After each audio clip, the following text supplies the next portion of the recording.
Capítulo 7. A fraude da promiscuidade sexual. Onde estão as digitais divinas? Na natureza ou nas tábuas da lei?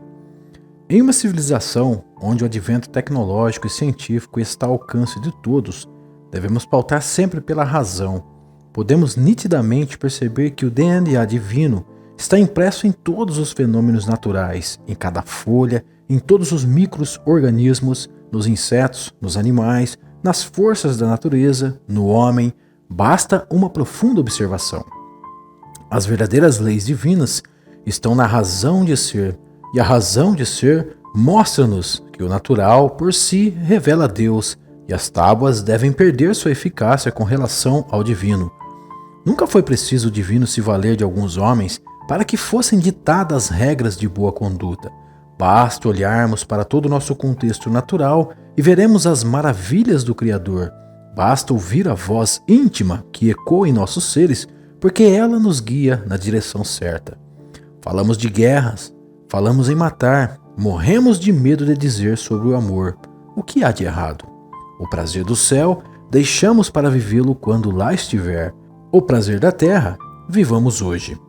Wilhelm Reich teve a ousadia assertiva quando disse: toda vez que os modelos sociais forem contra a manifestação natural do homem e seus instintos sexuais, veremos pessoas se encontrando em becos, romances secretos, enganação, desprezo, repúdia, ridicularização, prostitutas, estupradores, sociopatas, desejos sexuais reprimidos e transformado em crônicas depressões, ninfomania, doenças psicossomáticas, pessoas sendo expulsas do lar, abortos clandestinos, pessoas endurecidas, embrutecidas, rancorosas, choronas, egoístas, crimes passionais, falta de conscientização sexual, estrutura psíquica fragilizada, superpopulação, descontrole social.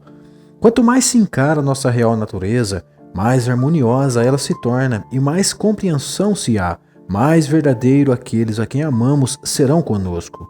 Por incrível que pareça, a nossa sociedade se fundamenta em alicerces arenosos que por si não se sustentam. Vejamos como Bart de Ehrman, PhD em teologia, entende os fundamentos que predominam a cultura ocidental.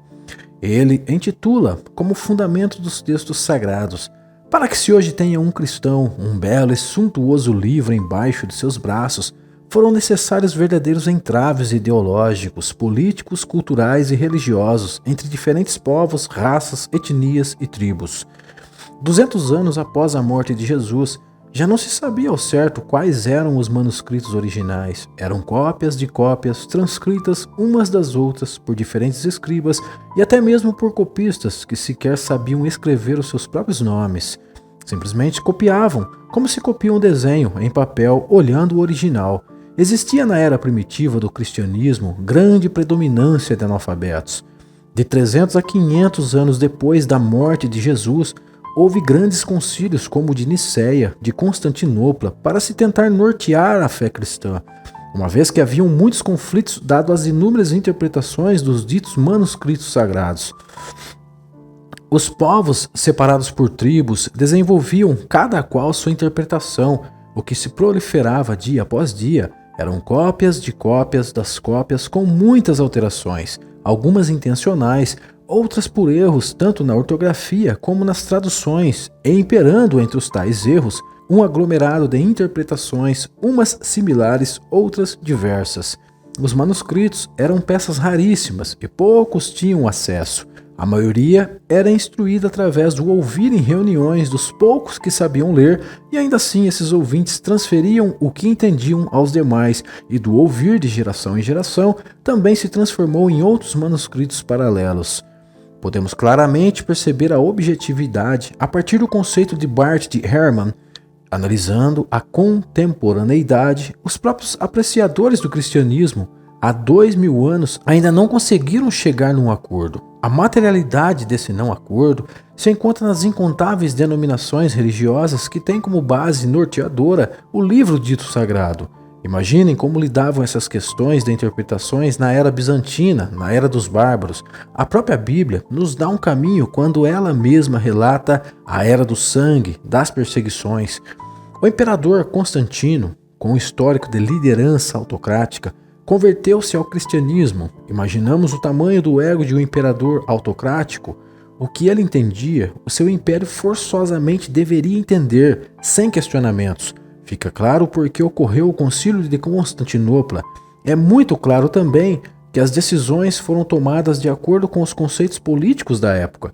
Os manuscritos bizantinos foram os mais conflitantes de todos. Ainda assim, se perpetuaram por séculos acima de séculos, e no transcorrer dos 2 milênios, levantou-se muitos questionamentos e descobriram-se milhares de discrepâncias nos diversos manuscritos.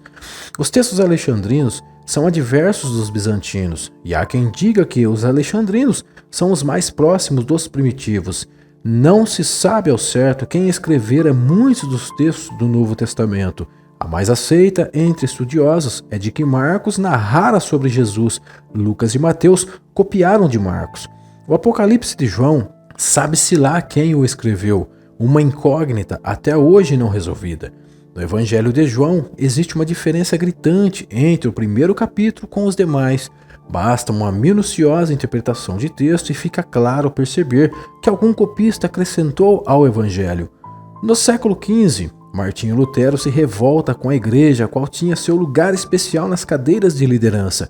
Revolta essa por questões como a cobrança de indulgência. Martinho Lutero não concordava com a ideia de cobrar dos fiéis bens financeiros para que seus pecados fossem perdoados. Com essa divergência entre líderes católicos, Martinho Lutero dá o primeiro pontapé no protestantismo, que se mantém até os dias de hoje. John Mill passou anos estudando a história dos manuscritos, sejam gregos, bizantinos, alexandrinos, da Vulgata Latina, comparando uns aos outros, chegou a concluir 30.000 discrepâncias entre um e outro. Grandes e sérios estudiosos deduzem que deve existir mais de 100.000 alterações. Para chegar até a Bíblia, que se tem hoje, quantas mil cópias entre ideologias, pontos de vistas, erros não intencionais e alterações intencionais não se obtiveram neste caminho milenar?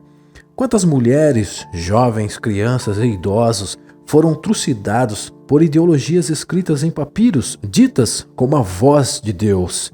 Quantas Bíblias não diferem uma das outras nos dias de hoje? Portanto, qual delas é a verdadeira? Fica claro que são muitos os elementos abstratos. O que podemos concluir? Que não se pode fundamentar uma sociedade com ideologias sem fundamento objetivo, em raízes que foram palcos de muitos conflitos ideológicos. Não se fundamenta uma nação livre com valores construídos em mansões divinas, como dizem as lendas, essas que se fundamentam sobre alicerces arenosos. As verdadeiras obsessões e depreciações da vida em vida estão escondidas onde poucos imaginam estar. De maneira alguma, eu quero induzir as pessoas a revoltarem-se contra os seus ideais, seja subjetivo, alimentado pela fé, ou se valha com bases em relatos e contos passados de geração a geração, mas que coloquem os pés no chão e entendam que se constrói casas, primeiramente, com alicerces e concretos cravados em terra firme. E só é possível construir essas bases preliminares se houver a peneira da razão. A Bíblia não passa de um pequeno fragmento da história da humanidade, tal qual uma gota de água frente ao oceano.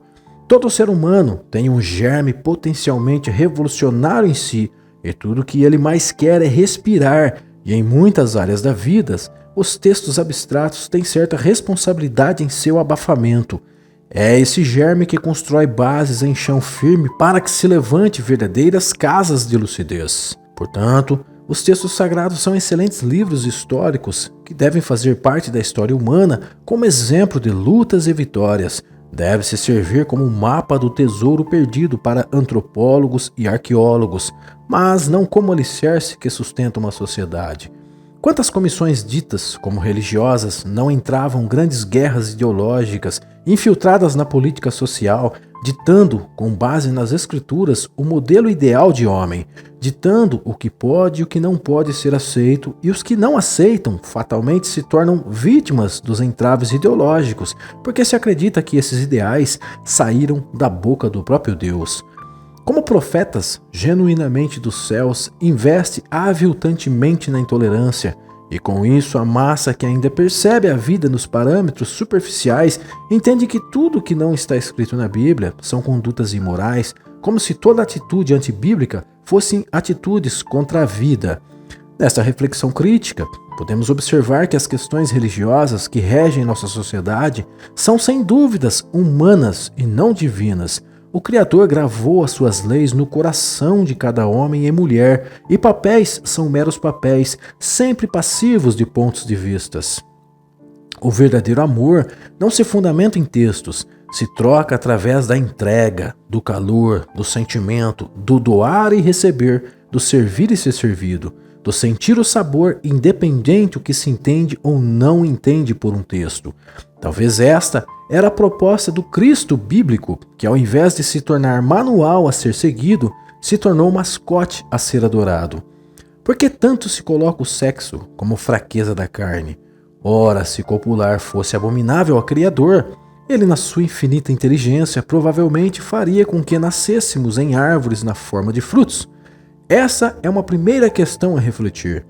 Por que existem juras ao celibatário? Qual a causa do sentimento de culpa que muitos carregam ao submeter-se às tentações mundanas, como dizem os conservadores ascéticos? Nada disso tem um sentido significativo ou transcendental na vida de alguém.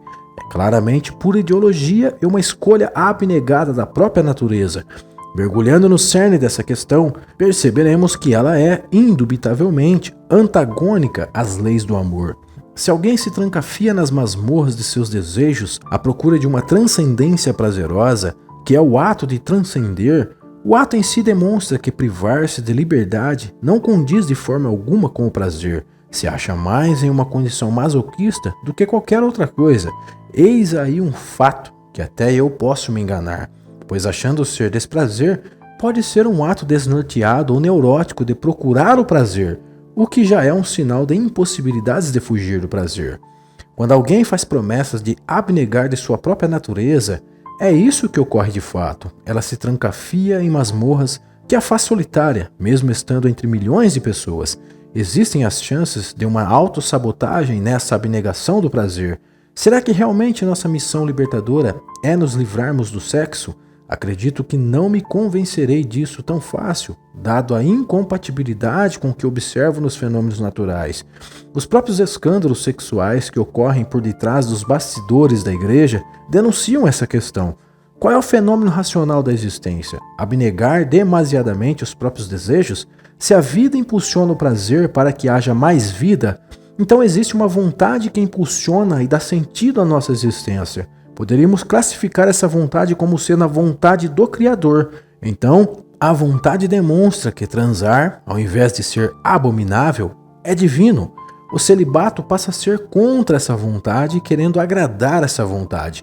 Mas como se agrada alguém, fazendo justamente aquilo que não agrada esse alguém? Cristo nasceu de virgem, não fora casado, fora crucificado sem conhecer mulher. Esse é o conceito aderido pela política reacionária. Ora, qual é o mal se Cristo nasceu de uma não virgem, surgiu da transa entre José e Maria? Qual é o mal se ele casou ou deitou-se com mulher? No crivo da razão percebe-se claramente que isso faz parte de lendas, pois nunca se observou em nenhum local da natureza alguém nascer do vento, exceto bactérias que se reproduzem por si mesmas. 99% de todas as outras espécies de animais, os quais conhecemos, reproduzem através da união de dois corpos opostos, incluindo, obviamente, seres humanos. Portanto, Cristo, filho de Maria com José, virgem ou não tem absolutamente nada de anormal, pois se acha de acordo com a própria natureza da existência. Cristo, filho do vento, é uma verdadeira lenda criada por ideologias políticas com foco em escravizar pessoas e trancá-las dentro delas mesmas, lutando o tempo todo contra sua própria natureza. Friso aqui, os escândalos por detrás dos bastidores denunciam que a natureza sempre vencerá. Conheço algumas pessoas que levam a vida por décadas estritamente dentro da moral divina e entravam profundos conflitos internos, depressão. Tudo o que Deus quer é que vivamos aquilo que Ele nos impele e não sejamos empurrados pelo medo de pecar, de ir para o inferno, de sermos tomados pelos demônios, medo de fazer parte do mundo, medo da fraqueza da carne. São esses aglomerados de medos que fazem com que as pessoas se percam nelas mesmas. E acredito que tudo que a natureza ou o Criador não quer é o que as pessoas vivem. Wilhelm Reich, após décadas em profundas pesquisas no campo da psicanálise, terminando em laboratórios, dando materialidade em suas pesquisas, primando pelo crivo da razão, conclui que o orgasmo é a energia da vida. Denominou-o orgônio. Para Reich, o cosmo é movido pelo orgônio, que é o orgônio quem estimula a matéria tornando-a orgânica, e que a matéria se torna inorgânica em função da não presença da energia orgânica. Inspiramos e expiramos orgônio o tempo todo. Traduzindo os conceitos reichianos, nós inspiramos e expiramos o prazer, mesmo inconscientes dele. Reich conclui que o prazer estimula e o desprazer desestimula todo o campo biológico, que abnegando o prazer, prepondera-se a morte, e vivendo o prazer de forma consciente, pondera-se a vida. Reich tinha como objetivo usar o prazer, o orgônio, para curar os males físicos e psíquicos. Nele havia uma profunda certeza de que, usando o prazer em favor da humanidade, livraríamos de muitas doenças, neuroses, angústias e conflitos. Seu objetivo era armazenar essa energia para tratamentos diversos. De forma sucinta, para Reich, o próprio Deus é o orgasmo, e eu estou muito certo de que ele tinha muitas razões. Não vou me aprofundar nessa questão porque fatalmente fugirei da proposta do livro. É algo estritamente metafísico. Para deixar claro este conceito, usaremos o que Reich definiu como tensão, carga, descarga e relaxação. No conceito reichiano, entenderemos que toda a realidade existencial flui como ondas entre picos e vales. Fatalmente, estudando as profundidades do advento vida e suas inúmeras manifestações, não entraremos em um outro caminho senão no campo da física, que materializa esse conceito definindo o universo e toda a vida fluindo como ondas. Podemos facilmente atestar, observando os fenômenos por trás da nossa tecnologia atual. Não é preciso dizer que ela flui através de ondas, como ondas de rádio, micro-ondas, eletromagnetismo e etc. A energia do prazer também acompanha o fluxo como ondas. Naturalmente, ela passa pelos ciclos ondulatórios entre tensão, carga, descarga e relaxação. Na interferência do ciclo natural da vida é que se causa instabilidade. Freud entendia que a pura energia nasce para o prazer, todavia o meio externo, a sociedade, a religião, o conservadorismo, o ascetismo, é quem vai barrar essa pura energia do prazer, que por sua vez, essa se apresentará em conflitos, e esses se transformarão em mazelas sociais. Unindo os dois pensamentos, entenderemos que a pura energia segue o fluxo entre tensão, carga, descarga e relaxação, o fluxo natural. Todavia, os próprios conceitos primitivos sociais barram esse fluxo, e como esse fluxo é algo natural, ele internamente explode em algum lugar no corpo, causando inúmeros transtornos psíquicos e físicos, como depressão e cânceres.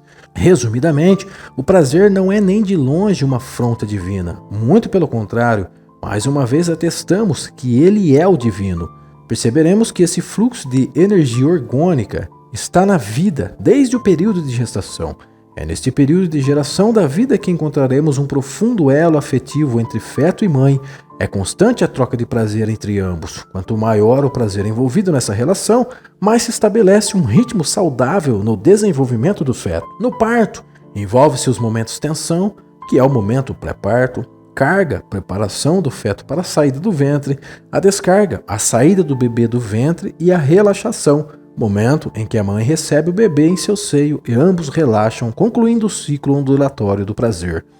Na amamentação envolve-se o prazer entre mãe e bebê. Mãe tem uma espécie de semi-orgasmo no ato de amamentar através da zona erógena que está na região dos seios, concentrados principalmente nos mamilos, e que, sendo saudável essa relação, estimulará a genital. Bebê, por sua vez, no sugar do leite materno, estará se abastecendo do prazer através da boca, que também faz parte da zona erógena. São dois atos prazerosos: a doação do peito para que possa pelo bebê ser sugado e o sugar do bebê do leite materno. Na fase dos 4 ou 5 anos, toda criança começa a se interessar pelas regiões erógenas. Quando bebês, a concentração do prazer está puramente na boca, quando nessa fase são autoestimuladas a explorar suas regiões erógenas. Compreende-se como zona erógena a boca, o ânus, as genitais, os mamilos. Todo o corpo é estimulado ao prazer. Essas regiões são os centros desta energia, sendo a região genital local de maior fluxo da energia sexual. É nessa fase que a criança desperta o interesse por explorar as suas partes erógenas, com ênfase o ânus e os órgãos genitais. Ela pega, ela mexe, ela fricciona, observa os amiguinhos, o pai ou a mãe, fazem perguntas, etc. Na fase adolescente, o fluxo dessa energia aumenta, pois nessa fase o corpo se prepara para a procriação. E é justamente nessa fase que o grande fluxo de energia do prazer vai eclodir ou implodir. A explosão ou implosão terá muitas variáveis, pois ela tem certa dependência da forma de expressão sexual de cada cultura. Quanto mais aberta, mais propensa à explosão, quanto mais reprimida, mais propensa à implosão. É uma pista onde podemos procurar as causas dos comportamentos considerados inadequados na sociedade, como pichar muro, desobedecer aos pais, paixão por travessuras perigosas, rebeldia em geral. Esse é o ponto-chave que vai nortear toda a sociedade.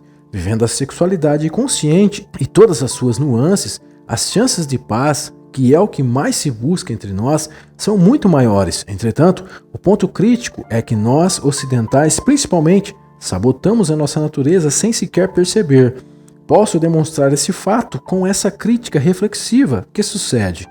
Nem sempre a gestão é saudável. Ela vem acompanhada de inúmeros conflitos, desde gravidez indesejadas, uso abusivo de drogas, incluindo álcool, droga lícita, cigarros, má alimentação, estresse do cotidiano. Mães solteiras ainda enfrentam toda a avalanche reacionária dita como moral divina.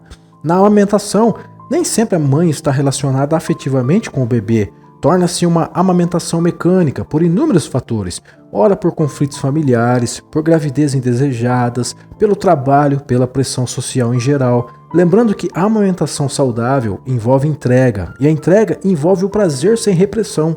Na fase dos 4 ou 5 anos, a criança geralmente será privada a se autoexplorar. Os meios externos dirá, não faça isso que é feio, não faça aquilo que é promíscuo, não faça lá que Deus não gosta, não faça cá que tem bicho-papão. Toda essa neurose que proporciona o desprazer e uma divergência contra os instintos naturais da criança se transformarão, por sua vez, em confusões internas. Toda essa contraposição ao prazer será carregada na adolescência e no momento em que o fluxo de energia biológica do prazer abrir as suas comportas, elas serão barradas pelos conceitos antagônicos ao amor e ao prazer. Esse filtro, ou coraça, como define Reich, impedirá o fluxo. Momento esse que o fluxo retorna, implosão, e uma enorme tensão se cria, convertendo-se em verdadeiras neuroses que serão convertidas em rebeldia, que por sua vez é uma não conformação com o estado primitivo de viver socialmente. A alusão à moral divina prescrita em livros santos, como diz a lenda. Para deixar clara essa ideia, usamos um exemplo. Se alguém priva o outro de usufruir determinado prazer, esse alguém se revolta. O patrão priva o seu colaborador das férias, o trabalhador se angustia, pois o prazer do trabalhador está nas férias. Houve um episódio na questão profissional, a qual exerço, que me deparei com um adolescente totalmente alucinado, transtornado. Nada pudemos fazer a não ser assistir ao espetáculo daquele jovem. Infelizmente, a única solução momentânea para se estabelecer uma normalidade e preservar a sua integridade foi amarrá-lo com lençol e levá-lo ao hospital para que ele recebesse algum tranquilizante. Em contato com o responsável, a mãe adotiva, ela relatou o histórico do jovem. Ele sofre de um distúrbio mental. Nenhum tratamento é eficaz. De tempos em tempos, ele é atacado pelas crônicas crises de transtornos e só o cansaço faz tranquilizar. A bomba veio quando ela me disse que a mãe do garoto ficou grávida acidentalmente. Por se tratar de filha de pais extremamente autoritários e conservadores, ela escondeu toda a gravidez, amarrando panos em sua barriga, interrompendo todo o curso natural de uma gestação. Ela passou os 9 meses angustiantes, com medo de revelar o seu segredo e ser desprezada por todos. A criança nasceu e foi adotada pela mãe, a qual relatava a mim. O resultado dessa pressão e medo de viver o que a natureza impelia, dar e receber prazer, teve como resultado um jovem nessas condições. Fica claro que absurdos ideológicos como esse, o qual relato, ocorre o tempo todo em nosso meio, e o fruto desses abusos ideológicos são pessoas neuróticas. É como se transar fosse um dos maiores crimes já existentes entre nós, principalmente se for fora de um contrato conjugal. Será que esta abstinência do prazer realmente consolidará uma sociedade harmoniosa? Será que é a abnegação da nossa natureza que traz o céu para todos? A ideologia social vigente, oposto à sexualidade, infelizmente rege demasiadamente a vida das nações, e não vá pensar que ela fere a superfície como uma pancada. Ela degrada a alma e são muitos os que se machucam sem nada perceber e ainda debilitados se privam de todas as formas de cura. Finalizaremos esse conceito com um gráfico que chamarei de gráfico do fluxo natural do prazer. Este é o ciclo natural da energia orgástica. O orgasmo é entendido como estado alterado de consciência. Este outro gráfico, com base em pesquisas, mostra o dinamismo corporal quando em estado de prazer e desprazer. Os vasos periféricos, quando em estado de prazer, são dilatados, a ação cardíaca é relaxada, a pressão sanguínea é diminuída, as pupilas contraídas, a secreção salivar é aumentada e a musculatura, estado de tônus ou relaxada. Quando em estado de desprazer, os vasos periféricos são contraídos, a ação cardíaca é acelerada, a pressão sanguínea é aumentada, as pupilas são dilatadas, a secreção salivar é diminuída, a musculatura é paralisada ou em espasmos.